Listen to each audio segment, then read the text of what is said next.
Warning, the following video will contain language of a frank and explicit nature. Viewer discretion is advised. If you cannot handle four-letter words, then please stop watching now. Also, this video will contain spoilers for Stars and Stripe Part 2, the season finale of Stargirl. Once again, spoiler alert. If you do not want anything spoiled or ruined for you, stop watching now. Okay, are we good? Good. For everybody else, what's up, guys? I'm Dave, darker than Damien, more savage than Vandal, and this is the Stargirl Roast. Okay. First, let me get to saying it's been a hot fucking minute since I talked with you guys. Sorry about that. There's been a shake-up at my job, which thankfully I still have one. But instead of being stationary and sedentary all day, they got me up and walking around the damn place. Well, I'm doing miles and a lap every fucking time I do it. So, needless to say, on an average work day, after I got done working 5 fucking miles with, at least, with bad kidneys and anemia, I tell you what, on days I'm working, I'm too fucking pooped to be pissed. It sucks. I guess I got that itch I gotta scratch. See right there, right? Got that itch. Yeah! So I'm back in the game now. And I gotta tell you, before I get started, I think that Stargirl was a wonderful show in season 1. Very well done. All-star cast, plus some wonderful new names that I haven't heard of before. These people, men and women and all, filled out the roles perfectly. And it was very well done. It's also a great show to get young people interested in superheroes, considering that it's a majority of teen superheroes dealing with some interesting and, shall we say, vintage superhero ideas. So, not a bad way to go. But, being me, I have to chime in on a couple fucking things, hoping that they'll actually fix some shit come season 2. Now, let's start off here with the Injustice Society of America. Interesting idea, trying to literally change people's minds to make things for the better. We got a little slice of that on Legends of Tomorrow when the Legion of Doom created Doom World, where they actually fixed global warming, they fixed global population problems, they fixed lack of food and everything, and that they actually did make things better. Of course, they had to rewrite reality and fuck with a lot of people, including kill a lot of good guys to get there. It becomes that whole end justifies the mean thing. And I gotta admit, trying to go solar and change things for the better, best of intentions. The road to hell is paved with good intentions. But you're still killing about 20 million motherfuckers out there, so, yeah, not the best way to go. I mean, the whole end justifies the means thing might work good if you're Vlad the fucking Impaler, but not great. But that's not what I'm here to talk about. So, Cerebro, huh? The mind change machine is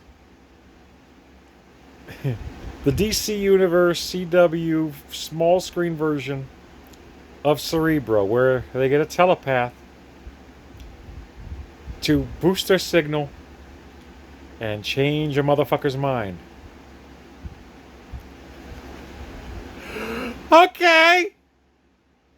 I mean, you guys working on an interesting budget, and it was an interesting concept, it really was. Of course, it's one we'd all seen to fuck to death before on 20th Century Fox's properties, but hey, you do you, guys. Now, this isn't the first time that DC and Marvel have borrowed from one another. I mean, a lot of people forget that Solomon Grundy technically came first, so you want to talk about a mindless hulking rage monster? He's the OG. So then Hulk ripped him off. Of course, DC and Marvel does a lot of shit ripping each other off and, you know, branding their shit. I mean, at least this time they had a really big satellite dish to boost the signal. Fuck out of here. But, yeah, it was cute. It was a little, whatever, fuck off. Anyway. Oh, another difference. The X-Men had a jet hangar in the basketball court. These motherfuckers had a satellite dish under the football field. So, nothing like X-Men at all. Oh no. But I digress. Let's go into some subtle changes and shit here. Like the new Dr. Mid-Nite. Interesting choice. Geeky girl. Needs attention. Trying to find that little thing to fill the void. Get your mind out of the goddamn gutter. And she finds it in a pair of vintage superhero Google glasses. That's what they fucking are. Vintage Google Glass. That's what it is. Yeah, they got upgrades and shit. And it has an AI. Very cool. I like how they actually were able to hear Dr. Charles McNider. But seriously, no blackout bombs? Oh, what? I'm sorry. You don't want to give the black girl on the team anything that starts with blackout or bomb? That is profiling, assholes. And I will not appreciate that shit. What? You're going to just go ahead and say, oh, why don't we just call them loot grenades? Fuck that! God damn. Especially on the same week that Chadwick Boseman died. Fuck that shit. It was interesting. And I do hope we get to see the return of Chuck. Interesting character, although we never saw his face. We always looked him right in the eyes. See what I did there? Yeah. But Rick was interesting. And the hourglass that has the Miracle power, not bad. I mean, I knew this was going to be a slippery fucking slope if he was going to start popping pills. And technically, Rex and later Rick did use a Miracle Ray to give himself the same powers without the addictive side effects. So I can let that go. And making him really pissed off because he lost his folks and has one douche of an uncle that took him in. Interesting. I would not have seen that coming, and it gives the character depth. I'm all for depth. But two things. One, it doesn't just enhance him physically with strength. It also enhances his speed, stamina, durability, reflexes, and heightens all of his senses. You know, kind of like, hear me out, a little drug we saw on Arrow Season 2 called Mirakuru, which means miracle. And we've been waiting for a fucking crossover to find out, is Our Man's Miraclo the same or a derivative from Mirakuru? Of course, I would have loved to have seen that in the Arrowverse with Our Man, but we never even got to see him use his fucking powers once. Dick move.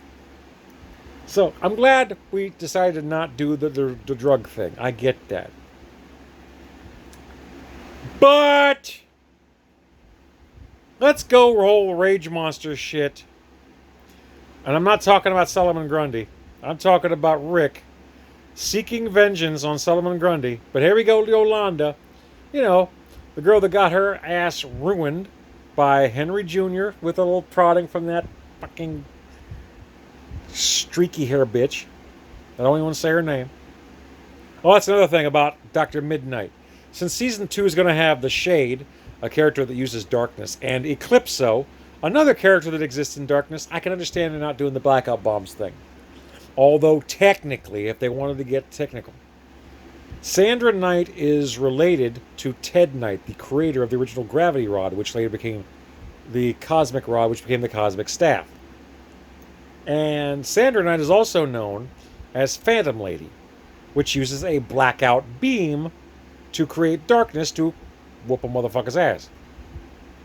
Thing is, it could have easily been explained that instead of Sandra Knight having it, Dr. Mid-Nite had it. But no, they want to go darkness on it. They might have been a little too confusing. And they want to use up their special effects budget for darkness in Season 2. Okay. Now let's get back to fucking Rage Monster. I ain't even talking about Rick. I know he was pissed. He had a justified reason to do that for Solomon Grundy popping his fucking parents. I get that. But here comes Yolanda, filling in the role of Wildcat. Beautiful actress, very well done. Great to see her doing that. But she ends up being the voice of reason for a bit. She says, no, you can't kill. That's wrong. It makes you the same as the bad guys. Don't do that.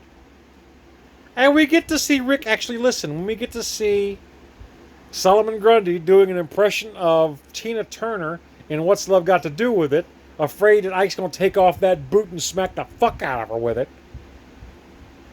So he backs off. He doesn't kill the undead zombie monster. Okay. But then we got Yolanda having a fucking mad on for Henry Jr. Finally reconciling that shit.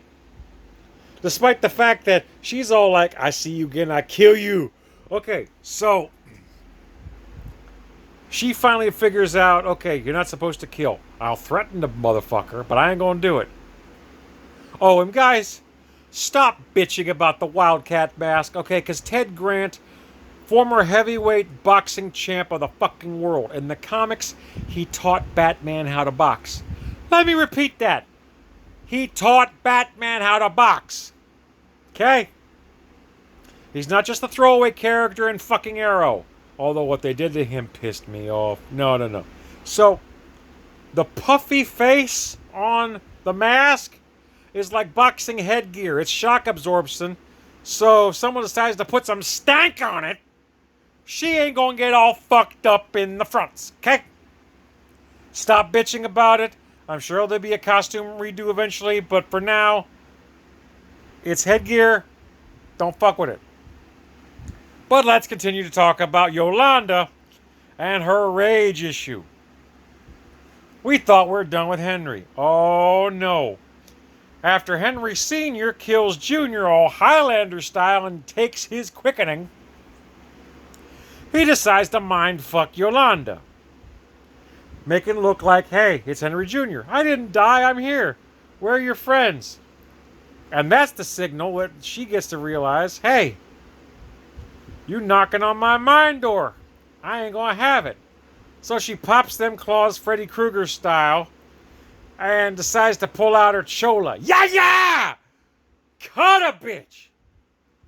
I'm surprised she didn't say, oh, sorry, Cat was going for your tongue, but I missed. What the fuck? The only thing missing was her flashing a goddamn gang sign and taking his fucking wallet. What the fuck? I mean, clearly she's still got rage issues to get over. I'm glad we didn't use the roided up motherfucker with the hourglass as the example of loss of self-control. No, he took it out in a fucking truck for that one. No, instead we got Yolanda. YaahYaah! Ugh. Good God. What's next? She gonna throw that shit out there? Oh, is Wildcat gonna have to cut a bitch? What? I mean, look. And with the moving to the CW, I hope Yolanda in Season 2 does not follow the proud tradition. I say this with so much sarcasm. You can see my eyes rolling in the back of my fucking head. I can see what my brain is thinking. We hope we do not have the same repeat of the proud tradition of Latinx characters like Cisco Ramon on The Flash and Rene Ramirez in Arrow, that as soon as the bad guy tortures their ass and threatens their family, they give up the secret identities of the main heroes.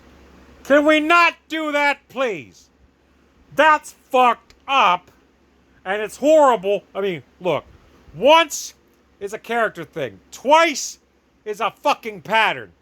3 times, y'all motherfuckers are just trying to piss off everybody that celebrates Cinco de Mayo. And not even the Latinx. No. It's everybody. Because you all of a sudden saying that, you know, the Latinx characters are just going to start going off. And the second everyone's back is turned, you piss them off, they either crack or they cut a motherfucker. Can we not do that, please? Can we have her address the psychological scars of actually taking a life after saying, killing is wrong? Can we do that, please? Because that certainly sets up the foreshadowing here. Oh, and considering we're dealing with the shade and eclipse, so foreshadowing, see what I did there? I'm fucking brilliant. Don't you mock me. Anyway, guys, I love Stargirl. The cast is great. I hope we're not going to lose any steps in season 2 going to the CW, because God knows it looks like DC Universe is clicking its last fucking heels and going the way of the dodo.